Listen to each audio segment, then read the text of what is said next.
नमस्कार दोस्तों, मैं एडवोकेट संजीव वोहरा आपका स्वागत करता हूं न्याय फॉर यू चैनल पर। आज हम बात करेंगे एक ऐसे कानून की जिसने पूरे देश का ध्यान अपनी ओर खींचा है, वक्फ अमेंडमेंट एक्ट 2025 और उस पर सुप्रीम कोर्ट में चल रही सुनवाई।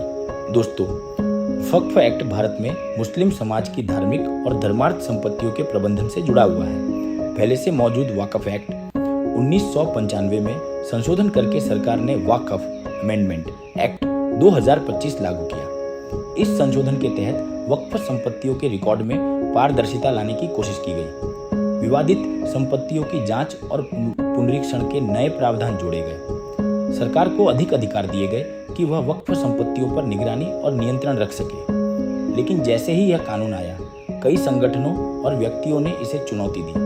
मुख्य आपत्तियां ये हैं, यह अधिनियम मौलिक अधिकारों का हनन करता है, धार्मिक संस्थाओं के स्वायत्त प्रबंधन में सरकार का अतिक्रमण बढ़ाता है। संविधान के अनुच्छेद 25 और 26 धर्म की स्वतंत्रता और धार्मिक संस्थाओं को संचालित करने का अधिकार का उल्लंघन करता है।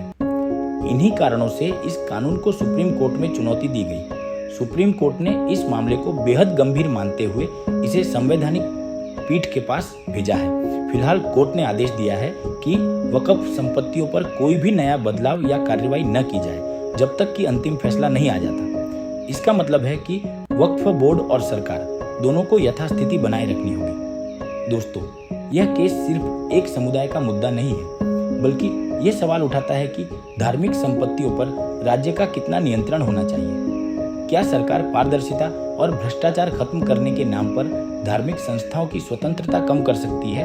और क्या इस तरह का संशोधन संविधान की मूल भावना के अनुरूप? मेरी नज़र में यह मामला भारतीय संविधान के मूल ढांचे से जुड़ा हुआ है।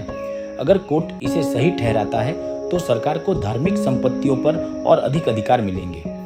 अगर इसे असंवैधानिक घोषित किया जाता है तो धार्मिक संस्थाओं की स्वतंत्रता और मजबूत होगी। यानी कि यह फैसला आने वाले समय में भारत में धर्म और राज्य के संबंधों को नई दिशा देगा।